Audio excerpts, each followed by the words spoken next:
Walmart. You may have heard of them because they have a store or two, and I buy a lot of stuff from Walmart, including bikes. Walmart's bike racks today looking a little skimpy, but that's for a reason. It's end of summer bike clearance time. And you know, before I get to the topic of today's video, it's probably worth a second mention about the clearance prices, the current clearance prices at the time of this video. Super low prices, like $98 for a Decathlon ST100. Unheard of, amazing, considering what this bike is. It's better than the average budget big box bike, and get this, it comes in sized frames. Yeah, sized frames on a $98 bike, and what if $98 is just a few dollars too many? Well, don't worry. There's the ST50 for $84. And there are other bikes at the time of this video right now on clearance at Walmart for under $100. It's worth a look. I'll put links down in the description for each of the bikes that I've come across. You should always be checking the links anyway on KevCentral videos because there are coupon codes and things like that that are put down in links, and some of the links are affiliate links, so you win and this channel wins. And the deals scale up. For instance, there's the Schwinn Axum, a coveted bike, $228. Significantly less than normal, and I like the Axum. I've done at least a dozen videos on the Axum and the Axum DP. I've even upgraded the bikes to better suit my needs, and I've been very happy with the results. So why are all these bikes on clearance then? Well, Walmart does that from time to time, about 2 times a year. They'll put bikes on clearance and move out old and in with the new sometimes. It might even be the same thing. But this particular time of the year, it's Christmas time. And that's what lured me to the store, because with the Christmas reset comes Christmas decorations and Christmas blow molds. And this year Walmart has absolutely knocked it out of the park with their blow molds, both the quality, the price, and the selection. And I have a video on most of these blow molds because I purchased a lot of them. That's on my Kev Reviews channel. I'll also put a link to that down in the description. Lots of links down there. It was the racks of blow molds at Walmart that lured me to the garden center, where I spotted this and where we transitioned to today's naughty list. Also, I believe part of the holiday reset, because gone are some of the summer bikes and in more bikes like are on this stack. Schwinn Sidewinders, Kent Flexors, Hyper Shockers, and the like, bikes that sell well at Christmas. I want you to look at this image, and I'm going to let you think for a second. What is it about a pallet of bikes that would earn the first ever spot on KevCentral's Naughty List, something I'm going to make a playlist out of? Think about that for a second, and while you do, let me start with something positive. And my positive spin today goes to Bike Assembly Guy. We've all heard and possibly seen, I have seen, the horror stories. That is, some of the big box bike assembly.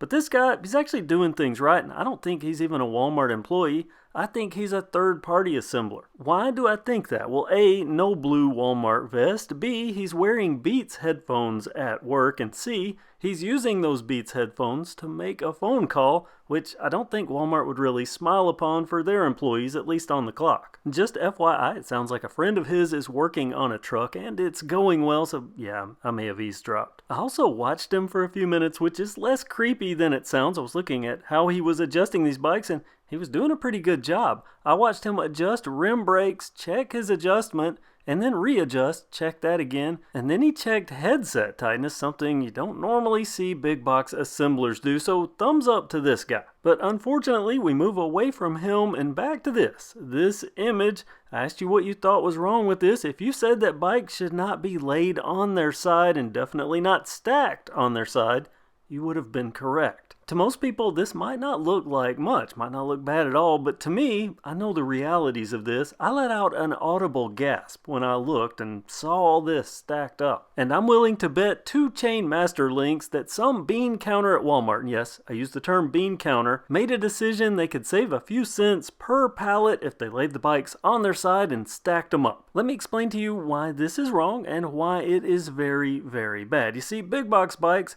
have increasingly thinning outer boxes. Again, thanks bean counter, saving an extra penny here, an extra penny there. And also the internal padding has been getting skimpier, and these bikes are designed to be shipped in a certain way with the box sitting upright. There are directions all over these boxes that say this end up, or more importantly, do not lay flat. Why not? Well, as these other labels tell us, the bikes are fragile and they're heavy. These are big box bikes. We're talking an average of probably about 35 pounds. Practically no support in this packaging for lateral stresses like, I don't know, laying them on their side and stacking them up 7 to 8 bikes high.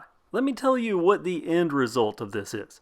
Have you ever got a Walmart bike off the rack and tried to roll it and the wheel was badly warped, probably both wheels, and you tried to shift gears on it and that didn't work well and it turned out the derailleur hanger was bent? Well, this does exactly both of those things to these bikes. And I'm calling Walmart out for this because they should know better, especially their bean counters. How can this save money? I know from personal experience and from reading viewer comments, countless viewer comments where they bought a bike and had to take it back because the wheel was warped and the derailleur hanger bent. And I can guarantee you that assembler guy, as good of a job as he wants to do, he doesn't have the ability to fix a trued wheel. I know because I looked at his tools, which included an impact driver, some screwdrivers, some wrenches, and a little multi-wrench to do pedals and the headset, but he didn't have a truing stand, or a bike stand for that matter. And to look at this, and an argument could be made that maybe that was just this Walmart, and they stacked them up this way and wheeled them here. Well, you know what? I was at another Walmart, and not only did they have a similar stack,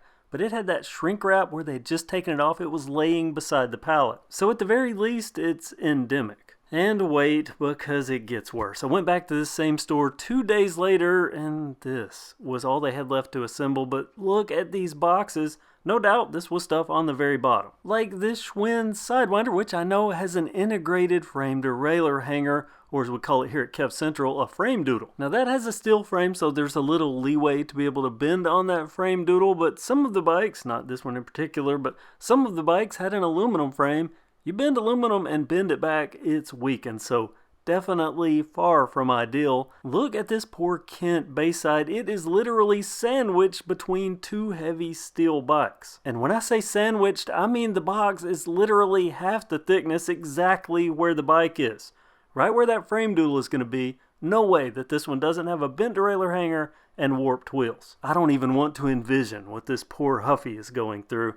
This should not happen. And Walmart, if you happen to see this, I want you to let your bean counters, make your bean counters watch this. Listen to us, because we technically are your boss. We're the shopper. And the shoppers that are most likely to buy any of the bikes that you're looking at here are the ones that really depend upon everything working. And that it's given the best care and best chance to succeed before they even get the bike, and this is not that. Think of the people, and the ones that might even give this as a Christmas present. Would you want that bike? Sear this into your brain. Walmart, I expect more. As your boss, your customer, I demand more. And I know you can do better because we've seen it. Amazing bikes, like the Axums, the Ledges, the aluminum comps, and these great deals. The Kent Truvail, the new Giordano bikes. I mean, there's so much positive Walmart, a lot that you are bringing to us, the consumer, and we do appreciate that. But that doesn't mean we can't call you out when there's something that shouldn't be. So get with your bean counters or whoever you need to get with to make sure this doesn't happen. And I'm not saying all this just to make a negative video, even though those get way more views than positive videos. I try to dwell on the positive because I like you, Walmart. I'm one of your customers and I have an audience made up of many Walmart bike shoppers. We care. So think less naughty list and more tough love list. As a matter of fact, Walmart, I've seen you comment before on previous videos. If you want to comment on this one and let us know that you've heard our voices, I'll pin that to the top of the comments. And I'll even make a separate video and a redemption list where we talk about how you've resolved the issue and we can all be the better for it. And to my regular viewers, comment below with your thoughts on this video. Do you like the concept of a naughty list and maybe even a redemption list? Give this video a thumbs up if you found it helpful or informative. I hope you are subscribed to the channel. Thanks for watching KevCentral, and have a great day.